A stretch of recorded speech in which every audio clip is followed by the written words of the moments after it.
What's going on, guys? Welcome back to this week's first exclusive segment from the greatest podcast on turf. I'm Ryan.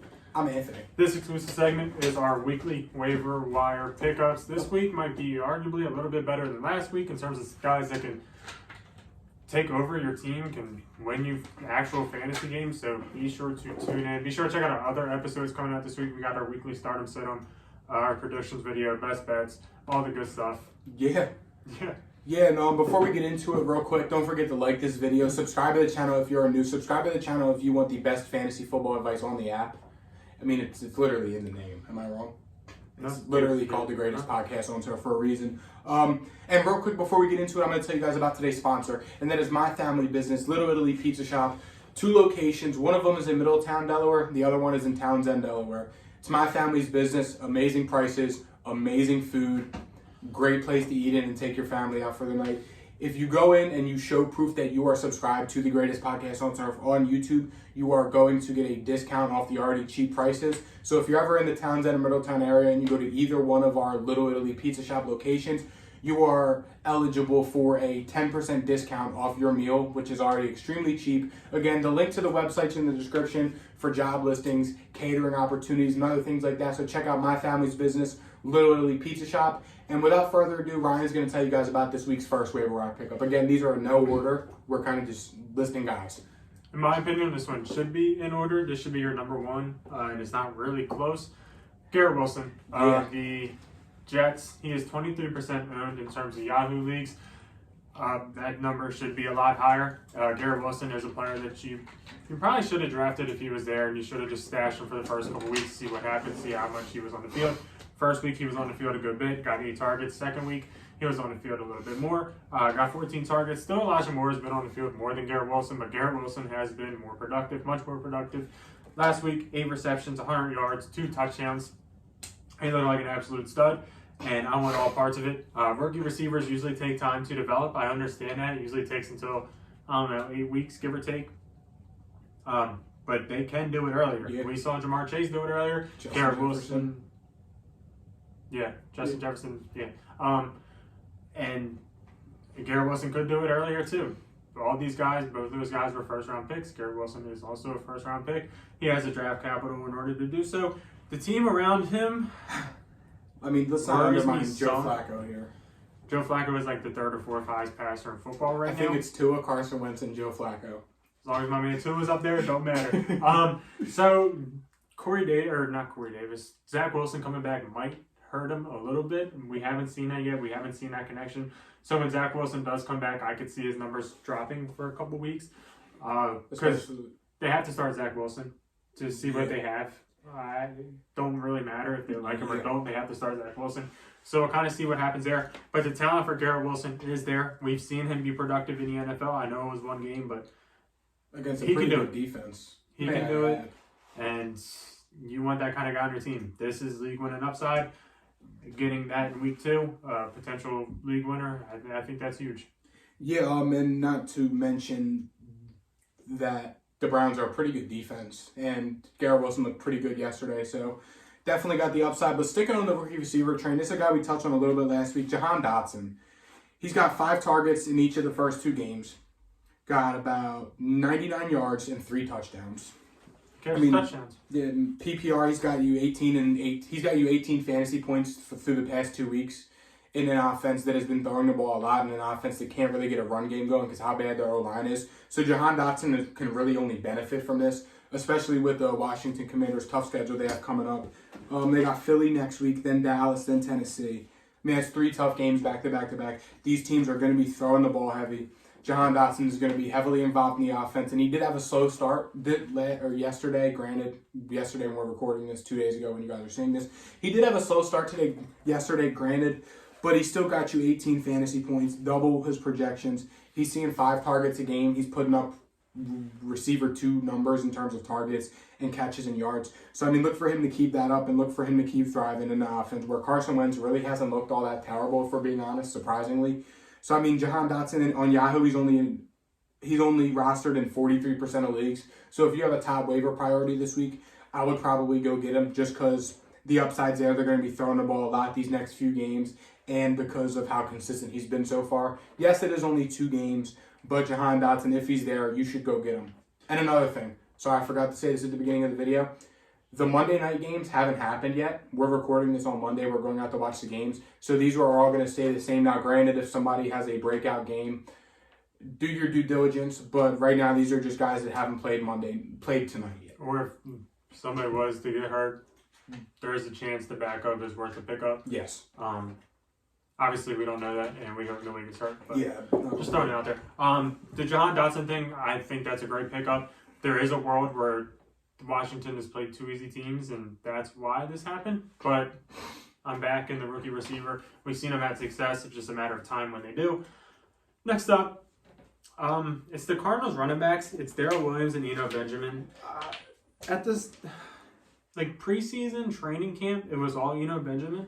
So that's who I kind of thought it was going to be. But looking back at the game, Darrell Williams is the guy that took over when James Conner got out. So I could see it kind of being a 1A, 1B situation. Darrell Williams got a touchdown, I think 14 fantasy points, give or take. Eno Benjamin had a pretty good, decent day, a couple catches, didn't have a touchdown, but he had a decent amount of yards. They both put up double-digit fantasy points, I believe. So it's a matter of, I guess, which one you can get. If you're a James Conner owner, I think you should definitely go for one of them. And you want to look at James Conner's injury throughout this week. It's Monday at 6 o'clock right now, so James Conner could be fine, and I could be wasting my time. If you have James Conner in your team, I would still consider picking one of these guys up just in case he re-aggravates the injury. Pretty sure it was an ankle too, so I mean that's tough as a running back. But if James Conner does happen to miss time, you definitely want one of these guys. Right now, I'm leaning towards Darrell Williams, but pay attention to practice. They'll report who's getting the majority of the snaps. They'll report what it's looking like. Not considered long-term, avoided serious ankle injury. Okay. He might play next week. This is a similar situation to Najee, I'd say. But this one probably is a little bit better because the Cardinals' offense is a little better. Yeah. But if you have James Conner, I would pick up one of these guys. Absolutely. And I'm going to continue to piggyback off Ryan and stick with the Cardinals. Greg Dortch, rookie wide receiver for the Cardinals. In the first game, he had 9 targets. Second game, he had 4 targets. That was because the Raiders started to key on him more, and Kyler was really looking for his guys he trusted. Hence why A.J. Green had so many targets at the end. Hence why Zach Ertz had so many targets at the end. But now Greg Dortch has been the Cardinals' lead receiver through the first 2 weeks. 13 targets, 11 receptions, so he's only missed 2 of the passes. He caught a touchdown yesterday. He's got about 110 yards on the year. And in a high-powered offense that we saw that can put up points yesterday and that can go out here and be high-powered and make big plays, I want all parts of it. So, I mean, Greg Dortch, he's literally on Yahoo. He's only rostered in 7% of leagues. He was rostered 0% after last week. And when you can give me the receiver one for a team that's missing their best receiver, who has been the lead receiver for 2 weeks off waiver wire, I mean, I'll take that any day. So yeah, Greg Dortch from the Cardinals. He's seemed to have been Kyler's number one guy. Him and Hollywood can't seem to get going, so Kyler is looking for other guys to step up, and Greg Dortch has so far. So if you have a waiver wire pickup, this is probably the second tier, maybe even third tier, depending on how you look at the waiver wires. But I like Greg Dortch, and I know I'm targeting him in waivers, especially if you have a CD Lamb on your team, or if you have one of the Steelers receivers that's been underperforming in your league. Look out for a guy like Greg Dortch. He's probably not going to be a top waiver wire pickup in your home leagues. He'll probably even make it through waivers into Wednesday when you can pick him up without using your waiver priority spot. So just keep an eye on him. Greg Dortch, he's a guy that I like in an offense that I like. Playing against the Rams next week that are probably going to key heavily on the run game and key heavily on Hollywood Brown and A.J. Green because they seem to be Kyler's guys last week. So, I mean, look for Greg Dortch to get involved against the Rams next week. I'll mention another 2 guys on the same team, Raheem Mostert and Tua Tagovailoa. Raheem Mostert, it seems like he's taking more and more snaps from Chase Edmonds. I didn't see this coming, I'm going to be honest with you. Raheem Mostert doesn't have the greatest injury history either, so this is a short-term pickup. If you have Chase Edmonds, I think you should pick up Raheem Mostert if you have the space for him. He could end up taking his job, I don't know. I like Chase Edmonds more, but I could be wrong. I've been wrong before. And as of Tua's got the best receiving core in football. And he proved that he might be the real deal yesterday against the Ravens in that comeback win. Yeah, I'm not sure Tua is the most talented quarterback on the football field, but that man's a winner. The coach of the Dolphins is a winner, and I'm all in on the Dolphins. Been that since day one. Yeah, it's unfortunate as a Patriots fan. But this next guy I'm going to talk about real quick, Honestly, it all depends on the status of Keenan Allen. That's Josh Palmer. Keenan Allen missed last week against the Chargers.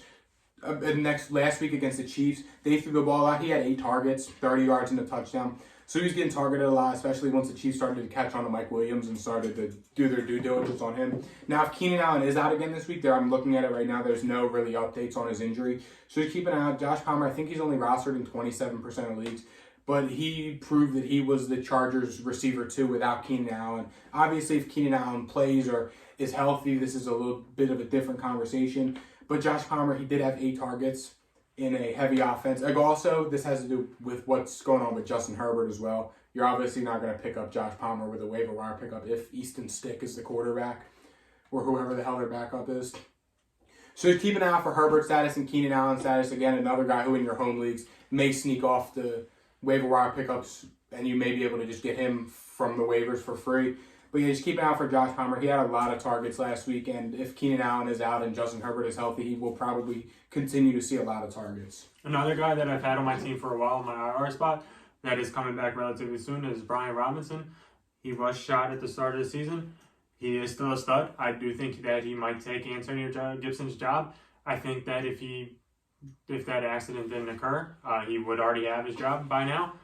So that might be a temporary setback. It could be a setback for the season, but I think Brian Robinson might be better than Antonio Gibson. I saw Antonio Gibson drop a pass yesterday, and they hit him right in the hands, right in the face mask. Just like Gunner's punt return. That also hit him right in the face mask. Yeah. Brian Robinson, if he's out there, you can put him on your IR. Don't let him be out there. Yeah, and these last 2 guys I'm going to talk about, I'm going to wrap with this one real quick. The third option in Cincinnati in the passing game, Hayden Hurst. Third or fourth? In the passing game, probably third. Is he over Tyler Boyd? He's got more targets and fantasy points than Tyler Boyd. I mean, Tyler Boyd really only had the 2-point conversion yesterday, is why he had, 7 fantasy points, I think. Sure. But not Hayden Hurst, especially if you need tight ends. I know I'm a George Kittle fantasy owner, and I've been getting screwed over with my tight ends. And if you have Dalton Schultz, you might need a tight end. Yeah, or if you have Zach Ertz, who sucks, or Kyle Pitts. Zach Ertz did good. There you go. He had 15. If you drafted Kyle Pitts, like we said not to, you need a tight end.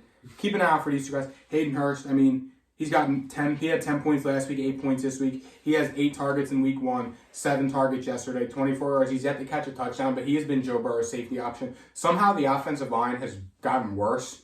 When on paper, they got a lot better. But when Joe Burrow scrambled out of the pocket, he seems to always look for Hayden Hurst. Joe Burrow, announcers were talking about it yesterday. They said that Joe Burrow was excited to finally have a tight end like Hayden Hurst that can block, that can make some athletic plays and get out there and move and be a pretty good safety blanket for him. So that's good. So if you need a tight end real bad on Yahoo, he's only rostered in 16% of leagues. And if you're a guy like me and a guy like Ryan who looks at targets, I mean, Hayden Hurst, he's got 8 targets and 7 targets in the past 2 games with 5 receptions.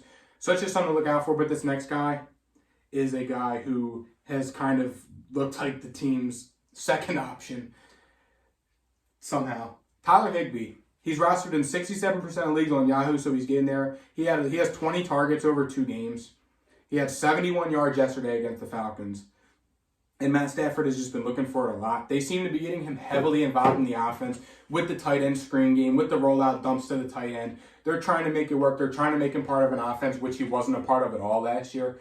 The Rams offense finally came alive yesterday. It seemed like everybody ate. Allen Robinson got targeted early and often in the end zone. Cooper Kupp did his thing. Tyler Higbee put up 80 yards. I mean, the running backs got involved as well. So this Rams offense, I mean, yeah, it was against the Falcons. The Falcons hung in there and came back at the end. Could it have been a fluke? Probably. But if you are down bad like me at tight end, look out for Hayden Hurst or Tyler Higbee. Because they're probably 2 of the best guys that are out there right now. Unless like a Gerald Everett, obviously. Last guy I'll touch on is the guy that you don't want to put in a waiver for or much money at all if you are a fad league. Noah Brown in the Dallas Cowboys. Seemed like him and Cooper Rush were tight. This is not a long-term pickup. This isn't even a safe pickup. But if you're in a deep league, you start a lot of players. Noah Brown could be one of the guys you start. He looked good with Cooper Rush. Finally made one. I'm like 1 for 3 in the past 3 weeks. But he looked good with Cooper Rush. So, listen, it's not great. It's not pretty at all, but you can rock with it. Yeah. And if you guys have any questions about your waivers, drop us in the comments. This is dropping Tuesday, September 20th at 12 noon. Yeah. So if you have any questions, don't be afraid to reach out to us on Instagram. Comment on our TikTok page. comment in the YouTube videos. I mean, we respond to we try and respond to all of our comments that we get because we appreciate you guys. So yeah, don't forget to like the video, subscribe to the channel if you're new. Be on the lookout for our other uploads later in the week, and we'll see you guys probably Wednesday, depending on when we record next. See ya. Peace.